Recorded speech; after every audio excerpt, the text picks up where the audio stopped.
Point to the logo on my chest and tell them, Slam the ego, slam the ego, slam the ego, slam the ay. Hit it up hard, hit it with a strike. From the national anthem to the bottom of the night. Amen.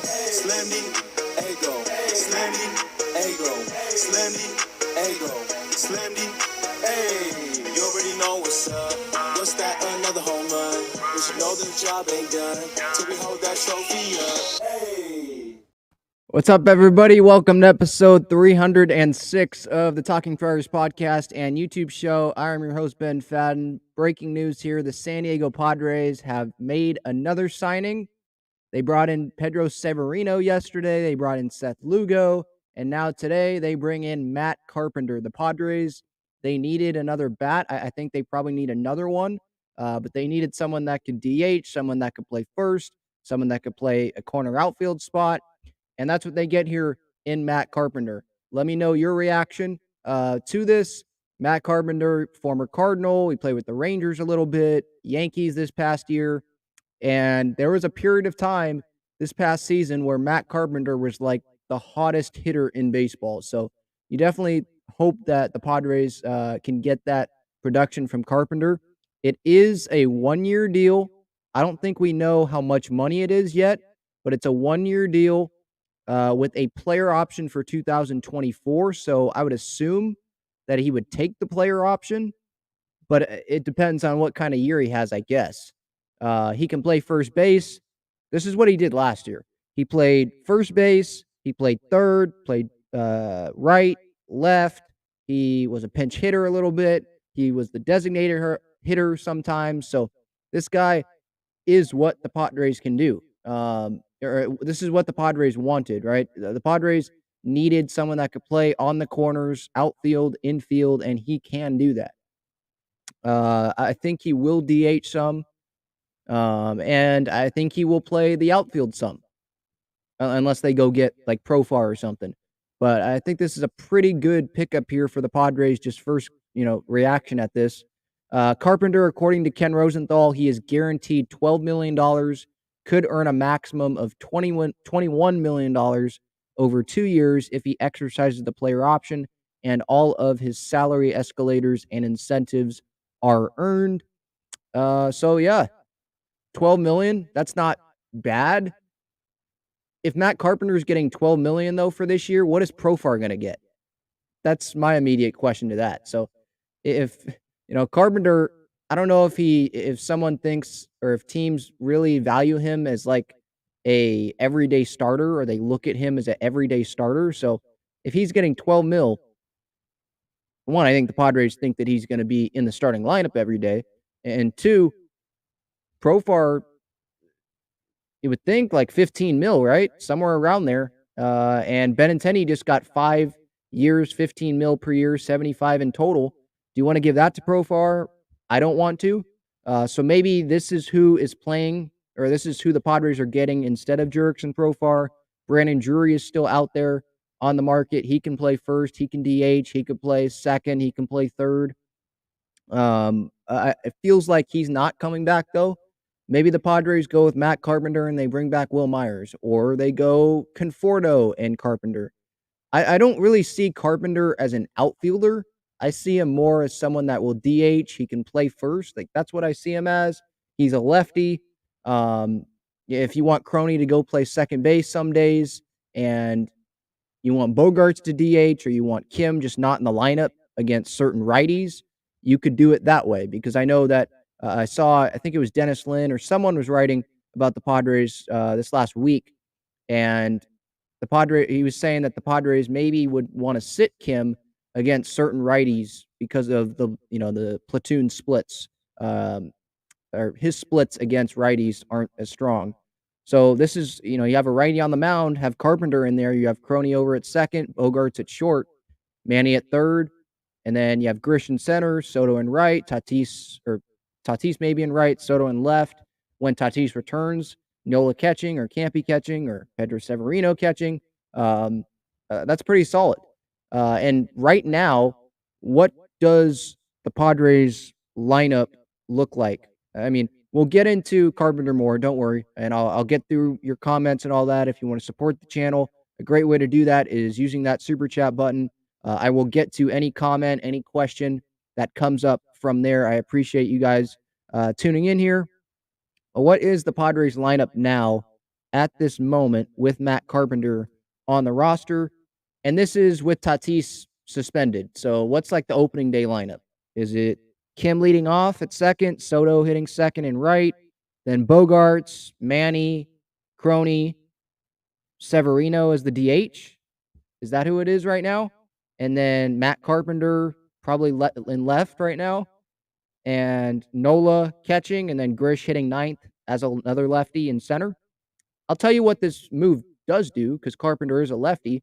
I was talking about this a few days ago.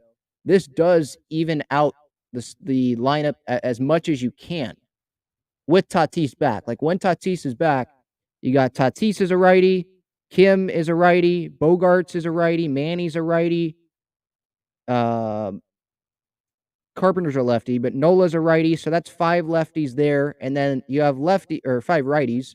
You have Soto as a lefty, you have Crony as a lefty, you have Carpenter as a lefty, and Grish as a lefty. So you have 5 righties and 4 lefties. That evens out the lineup there as much as you can. And I know that some fans are like, well, no, they're just going to get the best players. They don't really care about that. Well, no, they do, because just go look at like every lineup in baseball. It's always staggered. You don't see, unless they literally can't do it because of the roster construction, every lineup, they try to stagger it with right, left, right, left. Sometimes, you have to go 3 righties or 3 lefties, or if there's a specific starting pitcher on the mound, like a lefty on the mound, you put more righties in the lineup, obviously. But this bodes well for the Padres. If guys stay healthy, they have a more balanced lineup here with Matt Carpenter on the roster. In a minute here, I will get your guys' reaction. Don't worry. But I just wanted to go through Matt Carpenter here, what he might bring to the Padres. I was looking at his splits a few minutes ago before I came on here, or not his splits, but game logs. July 8th through August 3rd this past season for the Yankees, he was like Babe Ruth. This guy, he hit 367, 7 home runs. This is, again, less than a month stretch, 7 home runs, a 1.320 OPS. He was hitting in the middle of that Yankees lineup. And this was when the Yankees weren't struggling, because they did go through that period where they did struggle, and it was like Judge and no one else that was carrying that Yankees lineup. No, this is when they were good and they were hot, and Matt Carpenter was hitting in the middle of that Yankees lineup. If you look at his just 2022 stats as a whole, they're just bonkers. I mean, league average OPS plus is 100, okay? His OPS plus in 2022 was 217. His OPS was 1138. You usually want your OPS to be, 750, 800. No, his was over 1,000. His on-base percentage was 412. His slugging percentage was 727. Drove in 37 runs. Hit 305. Hit 15 home runs. He had, let's see how many games he played in the regular season 2022. He had a 2.4 WAR, Baseball Reference WAR, and he played in 47 games. So if you put that over 162 games, I'm not saying he's going to play 162, but like a full season, that's 3.44, multiply the 2.4 WAR, 2.4 times 3.4, we'll just say times 3.4. And that gets you a WAR over 8. So I'm not saying Carpenter would have been that good the entire season, but if he can stay healthy, he could be this type of hitter for some stretch for the Padres, and that is an impact bat for the Padres. I'm not saying this is like, oh my God, the Padres this is not like as big as them landing Bogarts earlier this offseason, but it's a solid bat. And this past year, if you look at the positions that he played, and I already went over this a little bit earlier, but he played 3 games at first, 2 games at third, 3 games in left, 11 games in right field. Maybe they put Soto in left and have Carpenter in right. I don't know a whole lot about Carpenter's range. They had him DH for 16 games in New York. This might be between New York and Texas. Was he with I think he was with Texas to start the year. No, he was with the Yankees the whole year. Okay. So that was his age 36 season. So this next season is age 37 season. Um, and it's a 1-year deal, player option for 2024. And it's not like his injury this past season was something that we should be concerned about. At least I'm not concerned about it. He was transferred to the 10-day IL to the 60-day IL, 60-day IL. That was after he was placed on the injured list, the 10-day IL earlier this year, August 9th, with a left foot fracture. I believe that was from a hit by pitch. Or was it a foul ball? I believe that's what it was from. Let me double check that. I'm gonna look that up just to make sure, but that's not something where it was like yeah, it was fouled off. It was a Logan Gilbert slider who pitches from the Mariners, slider that he fouled off of his left foot. So that wasn't like a non-contact injury, like running down the baseline, and it was like, oh no, we got to worry about this long term, or it's a back situation. We know, kind of like Carlos Correa, he's been dealing with that back issue. Some teams were probably hesitant to give him that long-term deal maybe because of some back issues. He fouled the ball off his foot, like he came back, played in the ALCS. Yeah, he only got one hit in the series, but he did go a long time without playing at the big league level, and the Astros swept the Yankees, so it wasn't just like Matt Carpenter who struggled. Aaron Judge didn't do a whole lot in the postseason. So looking at his postseason numbers, that's not something to be worried about. All right, let me get to what you guys are thinking, what other Padres fans are thinking about this move. Continue to put your thoughts in the comments. I will get to pretty much everyone here today. But first, this episode is sponsored by Gaglione Bros Famous Cheesesteaks and Garlic Fries. Their main location is on Friars Road, and you can visit gaglionebros.com for their menu and contact information. You can also enjoy their cheesesteaks and fries at Petco Park and inside Snapdragon Stadium. All right, so I'm seeing from John Heyman here, this was like a minute ago, says the Carpenter Padres deal guarantees him $12 million, $6 million in 2023, $6 million player option in 2024, plus the incentives. Who was it? I think I said Ken Rosenthal earlier. He said, yeah, here it is. He could earn up to $21 million. So again, $6 million in 2023, $6 million player option in 2024. That's 12. And then he has a lot of incentives in there. That's like $8 million possibly in incentives, right? So I'm guessing if he's guaranteed $12 million and oh no, they're just counting 2024. So if he doesn't get any incentives and he takes the player option, he gets $12 million. All right. So I think that's the latest there from any insiders. All right, let's get to your guys' thoughts here. 7th inning stretch says low-key kind of sick. I wanted him last year before he went to New York. He's an appealing bat. I mean, he had success with the Cardinals, but then, at the end, he was struggling there. And then he went to, I believe, Texas. He hit in 2020, 2021 here. I'm just looking on baseball trade rumors. He hit 176 with St. Louis. So he was really struggling. But he kind of reinvented his swing, worked with Matt Holliday, it looks like, and Joey Votto, private hitting coach, as he revamped his swing, his approach. He was with the Rangers AAA affiliate, was released by Texas, signed a major league deal with the Yankees, and then hit 305 with them, hit 15 home runs and 154 plate appearances. Was he helped by the short fence, at Yankee Stadium, the short porch? Sure. But you don't have that much success. It's not like all of them were home runs to left field, right? there were other hits in there too. So this is a quality hitter. I don't know. I don't think he's going to be a 3 or 4 hitter in the lineup. I think Crony's probably going to hit in front of him. Um, but this is a solid like 6, 7 hitter probably, I would think. Wolfpack says good pickup. Wolfpack says got a left-handed bat. Jude says good. Brian says he still gets on base, hits for power. He's a nice signing. So it looks like a lot of people are liking this.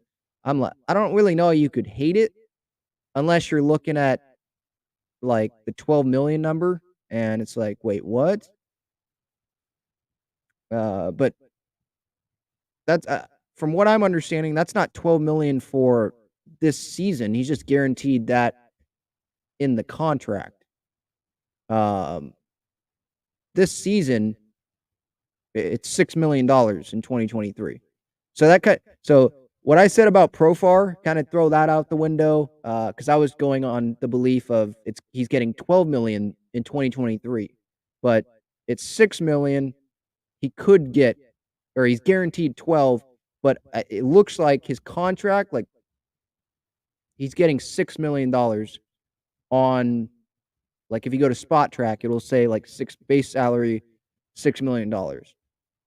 So maybe Profar, it's not 15 million a year. So yeah, I gotta like this. I mean, I don't know how you could hate this signing. Someone asked here, do we think we are going to see a Ha-Seong Kim or Grisham trade after seeing this? I don't think this has an effect on that, to be honest. Ha-Seong Kim, he plays second and short. I don't think that affects. I don't think Matt Carpenter is going to be the everyday first baseman after this move, to be honest. Maybe this is what we're reading into this. Maybe they have Carpenter at first, Crony at second, and they trade Kim. But I don't see that happening. As for Grisham, I don't see how this has a big effect on Trent either, because he plays center. He doesn't play a corner. And so right now, if you're putting Carpenter in the outfield, he just goes and plays left field. They have an open corner right now. So I don't think that has an effect on Grisham right now. I don't think Ha-Seong Kim gets traded. I think the Padres are just adding to their roster. They're filling out holes that they had. Remember, this was a hole that they're filling with this move. They needed a DH or someone that could go play left field right now because Tatis is suspended and they don't have Profar and they don't want David Dahl or Azokar starting in the outfield. So this is what that is. It's filling one of their holes. I hope that they go get more bats. It's not just this. But no, I don't think that a trade will happen with those two guys, but it could happen, obviously. It's AJ Preller. He's hard to predict, right? What is he going to do? I mean, because Peter Seidler's willing to spend a bunch of money, this offseason, I feel like we have predicted him pretty well. Like, they're in on Turner. He's interested in Bogarts. Okay, they're going to get one of those guys. Judge, we weren't really thinking about, right? That was like one day where we were all like, oh, Aaron Judge, Padres. Interesting. But that wasn't like a couple week process, right? Where we were like, Aaron Judge, the Padres, that could happen. No, that was Yankees, Giants pretty much the whole way. But no, back to that comment here, that question. Ha-Seong Kim or Grisham trade, I don't see it happening. I don't think that has this move like means that okay, this is going to happen. But that comment does come. That's not just a comment that is trying to stir things up. For anyone that missed it, Ken Rosenthal put out yesterday what I'm hearing, I think, column, whatever he does for The Athletic. And he said that AJ Preller has received trade inquiries on Kim and Grisham since the Xander Bogaerts signing. But Preller, I think this was Preller telling Ken, quote, with the Bogaerts signing, our intention is to play this position group together. We like the flexibility and the versatility it gives our team. So it doesn't look like Preller is looking to trade those guys, definitely. And there should be interest in them. I mean, Ha-Seong Kim, he's a great defender. I think he's improving on offense. There are teams out there like the Twins. They probably don't want Kyle Farmer as their shortstop, waiting for Royce Lewis because he's dealing with an injury. The Cardinals, do they want Tommy Edman as their shortstop? There are teams out there that are looking for shortstops. So I could see why there's interest in Kim, but I think the Padres' best team is having Kim on the roster because he can play multiple infield positions. He's great on defense. He could come in if he's not starting. He can come in late in games and play defense. Um, I don't see them parting with Kim unless it's for something really really good. If that makes sense. Kirsten says nice DH pickup. Wolfpack better not trade Tatis. They're not trading Tatis. Yeah, MLB Network yesterday. I put out a video on this. They put Tatis yesterday on MLB Tonight. They put him as an available option among shortstops, but don't buy into that. I don't understand why that was even up there as a graphic. Tatis should not have been on that list. No trade clause. Why would the Padres trade one of their best players when they're trying to go all in and win this year and probably the next couple years? He can play the outfield. He's very versatile. He's one of the best hitters. This guy hit 40-plus home runs in 2021. Let's not forget that. It would be dumb for the Padres to trade Tatis. Anyone who they get in a Tatis deal, they're probably not going to be better than Tatis. They're not going to end up being better than Fernando. Because when Fernando's healthy and he's on, he's probably a top 5 player, definitely top 10 player in baseball. So they're not trading him. I could talk about that probably for like 30 minutes, but they're not trading him. I mean, I probably shouldn't have even mentioned that because it's so dumb of a concept. Like they're not dealing him, but that's it came up, so I talked about it. Okay, we have someone that doesn't like the move. Says, dude was in an offensive tailspin for 4 years before 2022. Spent last year hitting Aaron Judge's Goldilocks balls. I hope he proves me wrong, but I don't like this at all. You don't like it at all. Okay, I could see why you don't like it. The age and the tailspin that he had before going to the Yankees. But what I'm focused on and what I think matters right now is what Matt Carpenter was doing this past year. And whatever he was doing before this past year shouldn't matter because he has revamped his swing and his approach. It's not like there were no reports about him changing his approach and his swing and stuff, and he had this, great year. No, there were reports of him working with Matt Holliday and other players and private hitting coaches to change his approach and change his swing. So that's what I'm focused on.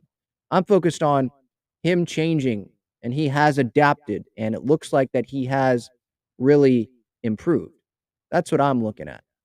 So about the comment or spent last year hitting Aaron Judge's Goldilocks balls. I don't really understand what that means. Are you talking about the adjusted balls that they had because Aaron Judge was going for the home run record? I understand what you're saying with that. But again, this guy was bonkers. He had over 300. OPS well over 1,000. OPS plus over 200 when league average is 100. That's not just from the baseballs. That's not just from the short porch. And he can play multiple positions, more than just a couple as well. So that's how I'm looking at this. Alex says Carpenter needs to keep the stash. Well, he could keep the stash with the Yankees. He just couldn't have a beard. So maybe he goes back to the beard. Or because he had success, maybe it's only the stash that he keeps. Who knows? Brian says here, why would you go straight to don't trade Tatis? You have no idea what's going on, do you? I think is what Brian's saying here. No, I don't know what's going on. But what we've heard is Tatis is doing everything possible to put himself in the best position possible to go help the Padres when he can come back on April 20th. He's willing to play the outfield. That's what it seems like. I mean, he wants to play short, but when you bring in Bogarts, you're playing the outfield. He made the apology. He had multiple surgeries, even though he didn't want to do them, and that's been documented. He's had the surgeries. He's doing everything right to get back in a good graces with Padres teammates. So I see Tatis as a motivated guy. And I go to don't why would I and here's why. Let me ask you this. Why would I not go to straight to don't trade Tatis? Like, what is the reason? What is a good reason for you to trade Tatis? I don't see a good reason to do that. The PEDs, teammates don't like him. We don't know that. Anyone who says, "Oh, teammates don't like him," well, we don't know that. We don't know. Bob Melvin, I was listening to I think Chris Rose's show the other day. Bob Melvin told him that he wasn't even in the room for Tatis his meeting with the players to apologize.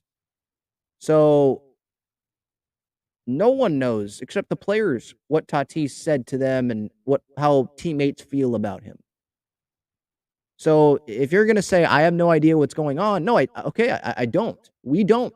But you also don't have any idea about how teammates feel about him. So, like, what's the reason to trade Tatis?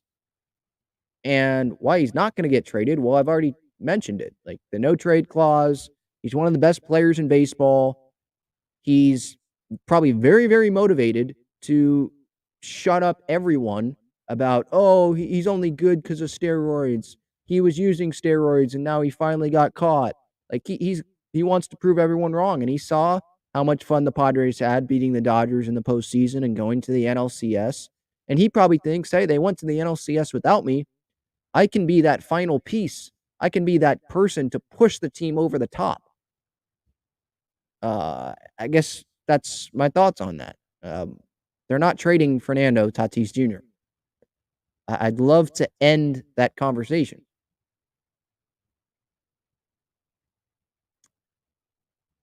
All right. Cam, going back to the Matt Carpenter move, says, don't hate it. Needed depth for the back of the lineup. Injuries will occur. Yeah, I agree with that. And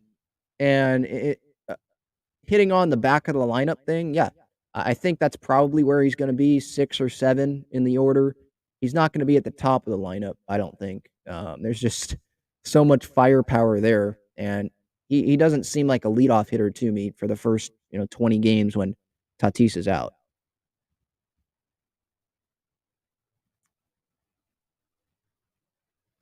Colton wants the Padres to re-sign Drury.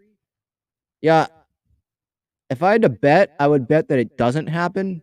I think Matt Carpenter is like the Brandon Drury, someone who can DH, can play first, can play third, can play both corners. So I don't think they'll bring back Drury, but I'd welcome it if they do. That gives you even more versatility. That gives you more guys that have versatility for this team. Daniel says, trade for Brian Reynolds. He plays left and Tatis DHs. Well, I put a clip out from, I think it was yesterday, about Brian Reynolds and why I don't think it's realistic for the Padres. And I stand by that. Like, to get Brian Reynolds, like, it's easy for us to say, oh, yeah, just stick him in left, Tatis DHs. But the Padres would have to give up Jackson Merrill. Like, that's what the Pirates want. They want Merrill and they want more. So are you giving up Merrill, Kim, and Grisham for this? You say put him in left, but I would think the Pirates probably want Grisham in that deal. So you trade Grisham, you put Reynolds in center then, and Tatis plays right field and Soto plays left. But you give up Grisham, okay, I could, Brian Reynolds is probably an upgrade. But you give up Kim as well, so you're putting Crony at second, Carpenter at first. Now who is DHing? Because you have Tatis in the outfield. That's how a trade, I think, would work. I don't see it happening. I just don't. I don't think the Padres want to give up Merrill for Brian Reynolds. This isn't Juan Soto, right? Brian Reynolds, he's a good player, but he's not. This isn't like a Juan Soto package that the Pirates want. You're not doing that for Brian Reynolds, I don't think.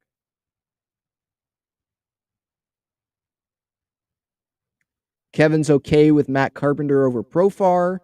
Yeah, I like Profar. I think he probably plays the outfield better than Matt Carpenter.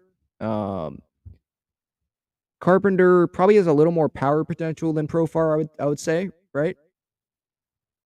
And he's probably going to be cheaper than Profar. So, I mean, I say cheaper like the money matters. I don't really feel like it matters. They're going over 240. I think they did that with the Lugo move. So it's not like money matters, but someone who's cheaper can do the same things that Profar can do in terms of positions he can play, uh, probably better power. I'm okay with it as well. I'm also okay with it because I think Profar is going to get overpaid. And he's not someone, if I was Peter Seiler, he's not someone where I'm like, all right, I am overpaying this player. I'm okay with overpaying this guy. He's not that to me, I don't think. Let me see here. Just continuing to go through the comments.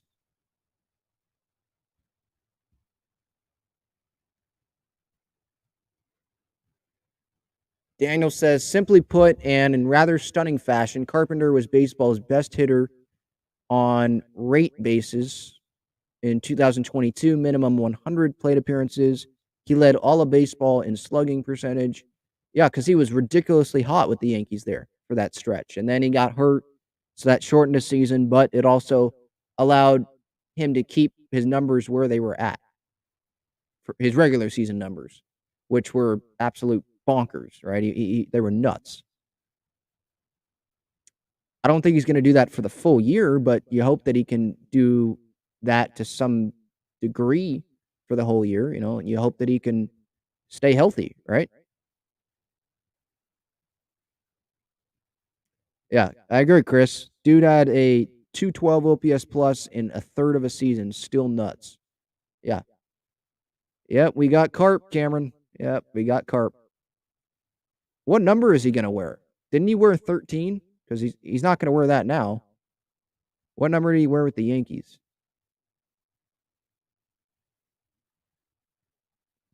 Let me check. Let me see what number he wore.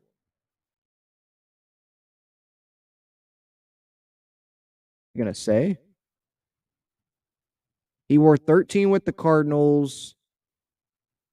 I'm just trying to look at pictures of what number he wore. 24. 24. Anyone have 24? No one has 24 on the team, right? I don't think so. Maybe he goes to that. I don't think anyone has 24. Soto 22, Tatis 23, Tim Hill 25. Snell had 24, right? For like 2 weeks, and then he exchanged. He got a trade done with Will to get 4 back, and now Myers has 5. So we'll see. We'll see what number he wears.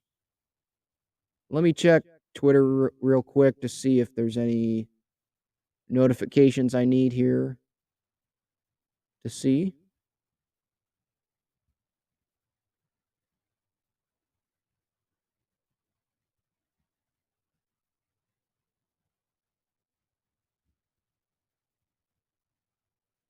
Don't see anything. Well, this is a loaded question from Kevin here. He says, "So, what's the opening day roster?"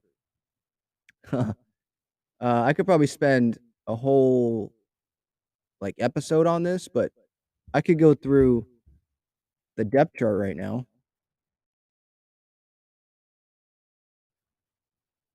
So we got Darvish, Musgrove, Snell, Martinez, Lugo in the rotation.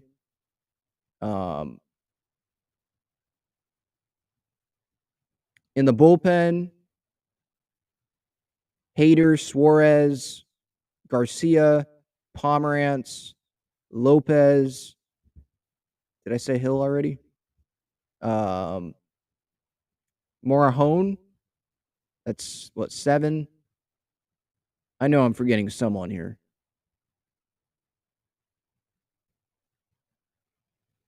Do you put Chris Matt in there? Because I have Lugo in the rotation, and then you have Camposano, Nola. I have no idea if I'm counting all the way up to if I'm getting to 26 or if I go over. So I'm just throwing out names who I think would be on it. Camposano, Nola, Bogarts, Cronenworth, Kim, Machado, Carpenter. So that gives you 1, 2, 3, 4, 5 infielders. Grisham, Soto, and Azoka are right now. Like those are probably the group of names that are on the roster, I would think. Um, let's see here. Daniel says Astros to re-sign Michael Brantley. I was hoping the Padres signed him.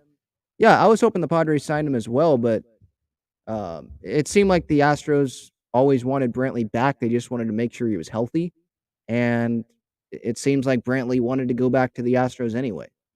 So I don't know how deep into talks the Padres got with Brantley, or even if they like had a lot of conversation. That might have been one of those situations, kind of like Kershaw and the Dodgers, where he's going back to the Dodgers. They just had to work out something, and they did. He's technically a free agent, but was he really a free agent? Cameron wants one more pitcher with Profar. I'd like that. But as I said earlier, I think Profar is going to get overpaid. So, I mean, I'd like Mancini, but I probably want someone that I know could play the outfield consistently. And I think Myers fits that better. I know Myers, he probably excels more at first. Like he was really comfortable there. But I want someone that could play the outfield. And Conforto, I guess he's throwing at 150 feet, but he hasn't played since, 2021. He had the injury last year. So I don't know if I want to take that risk when we probably need this guy to play. Someone that can be healthy. So I'm open to having Myers play or have Myers come back. Kevin says, does Dixon only play first base? No. I don't even think he makes the roster, but he plays third. Trying to remember, left. This is what he played at the big league level. He might have played first at some point at the end of this past season, but he's a utility guy. I think he could play second as well. DH probably, yeah, but I don't even think he makes the roster. He's probably just an El Paso guy. Fly God 97 with the question here: is he going to be the Padres' first baseman? I think you're referring to Matt Carpenter. I don't think so. I think he'll play at first base, but I think opening day, as it sits right now, you still have Crony at first. You have Kim at second, Bogarts at short, Manny at third, Carpenter in left, Grish in center, Soto in right, Nola catching, Darvish on the mound. That's probably how you have it. Or maybe Carpenter, or no, but yeah, Carpenter in left, probably Pedro Severino DHing. That's probably what it looks like right now.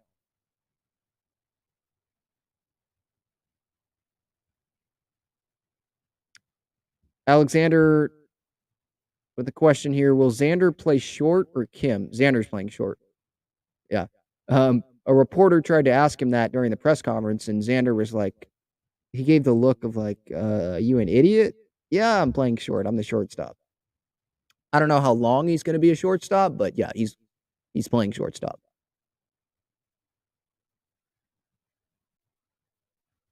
Jim says no one wants Tatis.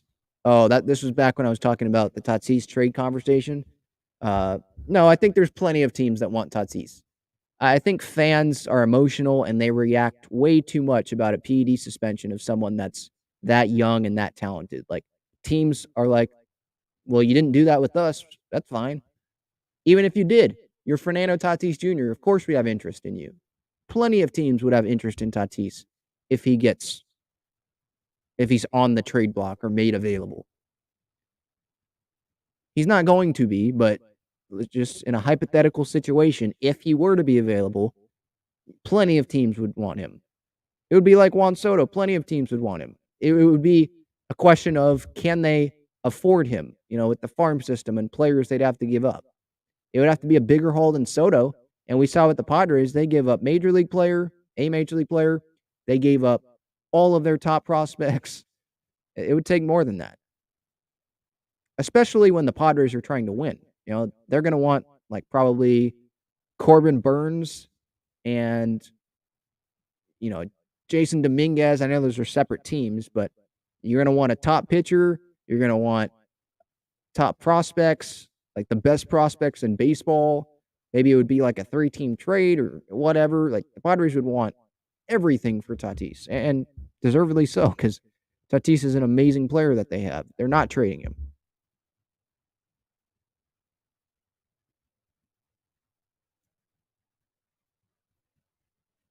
Daniel says Padres should sign AJ Pollock if they don't re-sign Profar.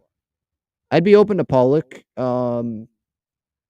I'd actually probably be more open to Pollock than Conforto, to be honest.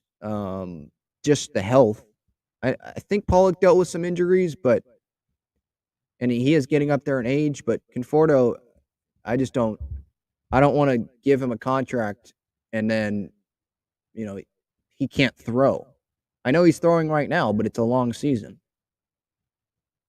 I don't think the Padres want to be taking that big of a risk when they can just go get another outfielder,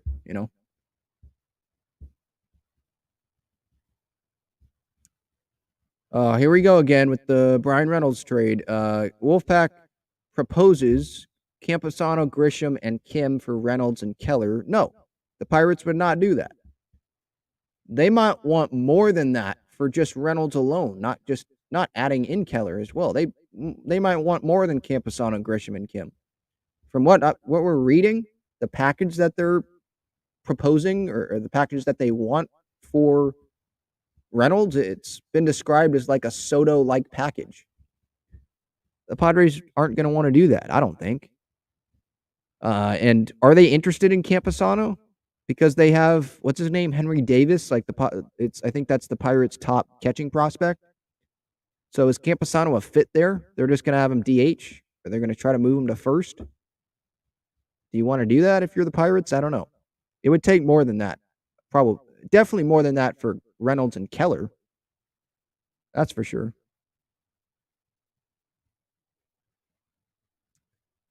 Kevin says bottom half of the lineup versus lefties is not great right now. Azokar and right, Nola at catcher, Grisham in center.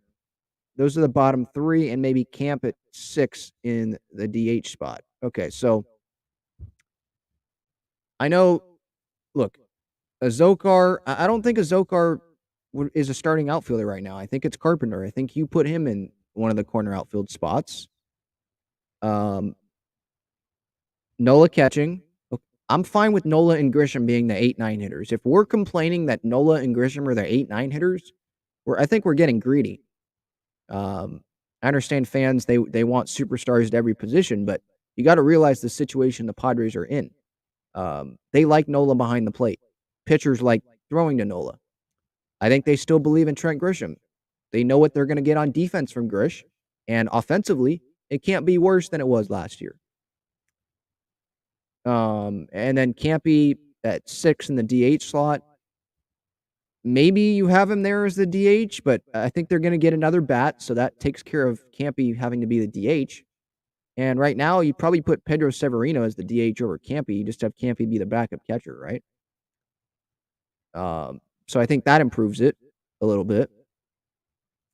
I agree, though. Like, if you look at the lineup without Tatis right now, and I went through the lineup kind of quickly at the beginning, and once you get past the first, 5, Kim, Soto, Bogey, Manny, Crone, let's just say that's the top 5 right now, then it's, Severino, Campy, Carpenter, Nola, Grish. Yeah, that's not strong. But what lineup in baseball, other than probably the Astros, has, a strong lineup 1 through almost 9?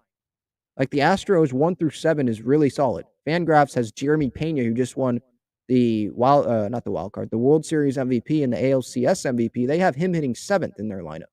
He's probably going to hit 2nd, and Brantley might move down. But they have a stacked lineup. Who else in baseball has a stacked lineup 1 through 9, 1 through 8, 1 through 7 even, right? It's top load. That's what baseball is. You put your best hitters at the top of the lineup, and the bottom half of the lineup, you see what you have there. Yeah, the lineup, Kevin, the lineup can get better, and I think it will. I think they will add another bat. That's what I'll say. to that. This lineup, or not this lineup, this offseason for AJ Preller, how would you grade AJ Preller's offseason so far?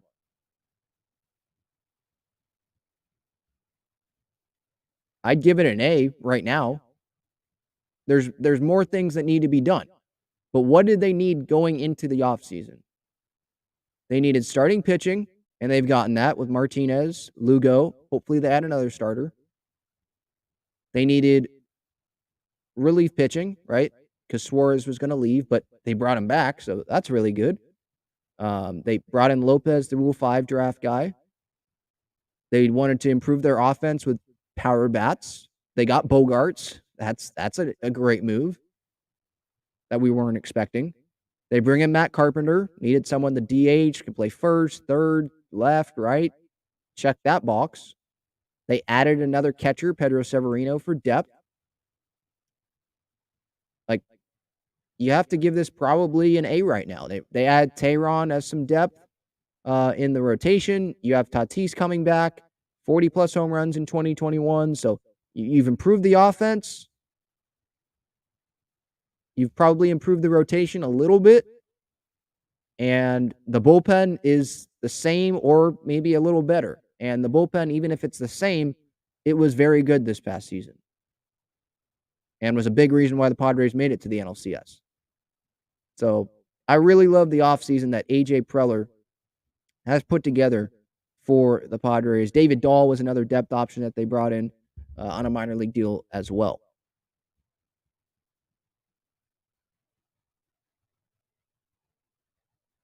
Wolfpack asks, does Tatis get to participate in spring training? Yes. He just doesn't play the first 20 games.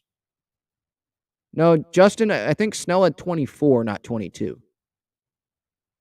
I don't think he had 22. Nick Martinez, I think, had 22, right? Do I have that right? Because didn't Nick Martinez get like a watch or something from Soto for the number? Snell had 24, I think. And then he switched to 4. Because I saw some Snell 24 jerseys around Petco Park last year. Those guys really wanted a Snell jersey right out of the gate.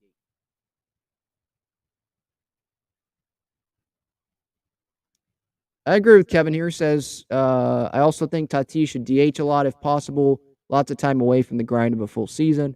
I think he will DH sometimes to give him, half day off his feet. And yeah, because I think you want his bat in the lineup, right? You want to keep him healthy, so get him off the field when you want to, when you can't afford to. I know he wants to play the field, but having him DH sometimes, you still get his most valuable asset on the field, if that makes sense, and that's in their batter's box. You can still use his speed on the bases when he gets on. Yeah, I think they will do that a good amount this season. But he's going to the outfield right now. Justin asks, do you think we trade Campy or Grish? No, I don't. I think that Severino is probably just more a depth option. Last night when I was reacting to the Pedro Severino news, I brought up, what does this mean for Campy? Is there a trade in the works? Is there a trade for Nola in the works? Because they're giving Severino like incentives, I think. Or if he gets like over $1 million if he reaches the big league. So to me, that was like, they're actually, if it's in the contract, he'll be in the minors, but if he reaches the big leagues, like they'll pay him over $1 million. So does that mean that they're planning on having him in the big leagues and they're trading someone? I think it's more just a depth move, and it doesn't hurt to have another catcher. Because if Campy or Nola got hurt, who's their next catcher? Brett Sullivan? Some of you guys maybe haven't even heard of that guy before.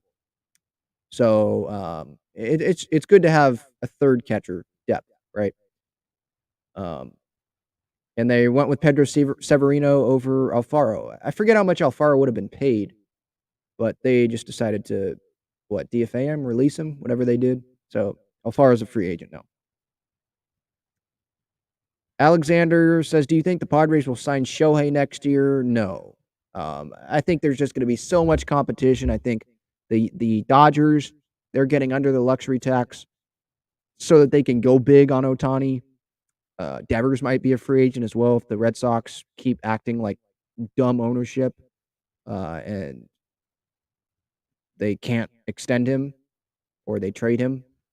Um, the Mets with Steve Cohen, obviously, willing to spend whatever. I mean, he made comments to the New York Post recently saying that he's been dealing with a lot of money, big numbers for a long time now, and he was fine with paying like $100 million in taxes or whatever it was going to be, 95 mil, whatever it was. It was a lot of taxes if they brought Carlos Correa in, but they were willing to do that. They just got into the conversation late, and according to I guess Steve Cohen or John Heyman, whoever said it, they were talking about how Boris was pretty much telling them, "Hey, we're far down the line with the Giants here, or with another team." It ended up being the Giants, so they didn't get him. But Steve Cohen's going to be willing to spend. I would think the Yankees are going to be willing to make some type of offer. Dodgers definitely. You'd think the Angels would try to make an offer, but I don't think he's going back there, so they're probably not a threat. The Cubs, they have money to spend. Who knows about the Phillies with John Middleton? The Giants, they have a lot of money even after Correa, I would think. The Padres, I think their focus is extending Darvish, extending Manny, right? We still got to focus on that. Extending Soto. That's what their focus is. Because right now, they have a World Series contending team, I think. Definitely NLCS contending team. Now, you got to keep that team intact for the future, right?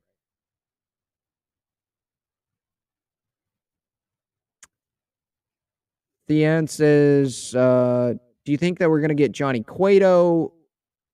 I did just see something about the Marlins being interested in him, which I thought was kind of a weird fit. You'd think a contender would be interested. I don't think we'll get Cueto, but I think we'll get another starter. I like Kluber. I like Waka. Evaldi, I mean, they'd have to give up draft picks. He doesn't stay healthy consistently. I'm fine with not having Evaldi, but he is an option. I'll probably be excited if we land Evaldi, but I know that we'll be giving up draft picks. It's worth it to give up draft picks and money for Bogarts. Evaldi, not so much. When you can go get other starters for just money on 1-year deals, 1-year deal with the player option, something like that.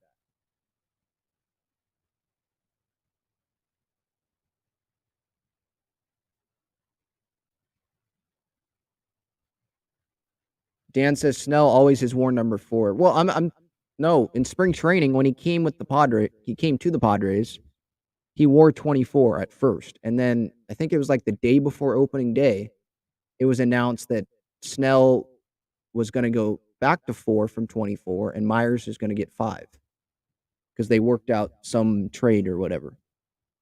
So in the regular season, he's always worn 4, but in spring training that year, he wore 24. Joseph asks, do you think Tatis will play in his first game back allowed? Have family in Arizona and we might go out for it. Is his first game in Arizona or would it be in Mexico? It might. Yeah, I think you're right. It's probably in Arizona. I think he will play in the first game that he's back. If there's no injury setbacks, yeah, he'll play. The Padres want Tatis back as soon as possible. He's one of the best players in baseball. So they're not going to hold him back. They're only going to hold him back if there's an injury setback as he's ramping up, if rehab, if something goes wrong with that, then they'll probably, delay his return. But no, I'd probably say, yeah, he'll come back then. I don't know if you have to go get tickets now for that. I mean, it's Chase Field. That place looks like a trash can. I don't think that it'll be sold out. But yeah, I think he'll play. Good question by Joey. If you could only get one more player this offseason, who would it be? Well, here's the thing. I think the Padres need multiple players, not just one. But if I can only get one, I'm going to prioritize starting pitching. So I'll go with Corey Kluber. I really like Kluber. I think he found something this past year with Tampa. He has a prior relationship with Ruben Niebla from being in Cleveland, and he showed that he could stay healthy for the majority of last year. So I'd go get Kluber or Waka. But one player, I'd probably go Kluber over Waka because I think Kluber probably has the higher potential. I'd be fine with either of those guys. But here's the thing. The Padres, they need multiple pieces. It's not just one. I think they need another starter at least, and they need another bat because right now, who's your DH? If you're having Carpenter in left or one of the outfield spots, who's your DH? Pedro Severino? They probably want a better bat than that. Or you just need someone to go fill out the bench, right? So that's what I would do. Joe asks here, where can I buy tickets for the Mexico game? I have no idea. Probably the Padres website. I would go look up at the Padres website, and they'll probably have it there. I know season ticket holders, I think they've been offered tickets for it because I think those are considered Padre home games. But I think if you just go to I would just go to the Padres website and look it up. All right, so Padres signed Matt Carpenter. Again, just to summarize this, I like the move. He can play first. He can play third. He can play left, right. He can DH.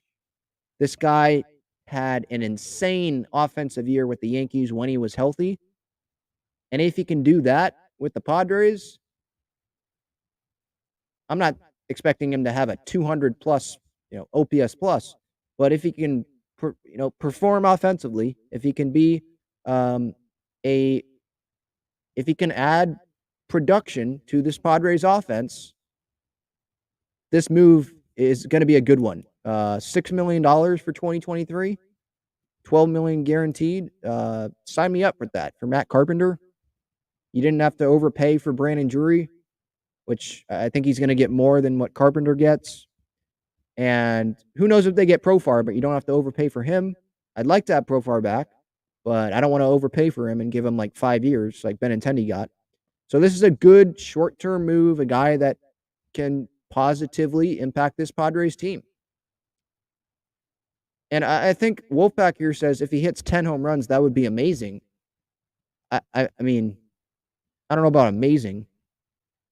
He played like a third of the season and he hit 15 with the Yankees. So I'm hoping that he hits more than 10. I just hope, because he's going to be hitting what, 6th or 7th in the lineup? Probably 7th when Tatis comes back, right? Maybe 6th. No, probably 7th. I guess it depends on who's DHing. Maybe it's him when Tatis comes back. If he's hitting 7th, I just want someone that's going to keep the line moving, someone that's going to be able to drive in runs with Crony and Bogarts and Manny on base. And I think he can do that. I think he showed that this past year with the Yankees. And like I said earlier, I don't think that all of those home runs were because, he was he was hitting at Yankee Stadium with the short porch, and Major League Baseball changed the balls, so that's why he had all this success. Like, no, this guy's put in the work to become a better hitter, to change his approach. Like, he's worked on it. There's been stories written about it. So I have no reason to believe that this guy is going to just, suck and go back to sucking the way he was with the Cardinals there at the end. I have no reason to believe that. PA Fruck here says, do we have any confidence in Nabil as a starter? No, not really. I think he can pitch multiple innings, but he's not going to be a starter. Joey asks here, what would be the complete lineup with Tatis? I'd probably say Tatis, Soto, Bogey, Manny, Crone, Kim to separate the lefties, then Carpenter as the DH, Nola, and Grisham. That's probably how I would set it. All right. Thank you, everyone, for tuning in here. Episode 306 of Talking Friars. The Padres have landed a bat. Matt Carpenter. There's still more work to be done, but AJ Preller probably gets an A for me so far this offseason. He has made this team better. End of story. He's made this team better. Thank you so much for tuning in here. Subscribe to the YouTube channel. Turn on the notifications so you don't miss when I go live like I just did. Thank you for listening. For those podcast listeners, I really do appreciate it. You can find me on social media at Talking Friars. Have a good one, everybody. Go Pods.